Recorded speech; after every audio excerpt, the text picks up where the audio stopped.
Okay, hello everyone. Here I want to provide a tutorial on how to disable fingerprint on Samsung A35 5G device. Well, if you need to provide temporary access to your device to someone else, disabling fingerprint authentication ensures they can use an alternative method, such as a passcode, to unlock the device. So, let's go to the tutorial. Okay, first thing first, enter to the settings on your device.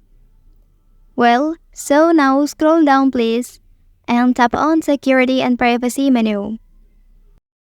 Okay, next you can select Lock Screen option and select Fingerprint menu here. Well, enter your screen lock and then touch and hold the fingerprint you want to remove and click Remove option. Okay, so now your fingerprint is successfully removed. Well, that's the tutorial on how to disable fingerprint on Samsung A35 5G device. If you are helped by this video, don't forget to like and subscribe to get other information from this channel. Thank you.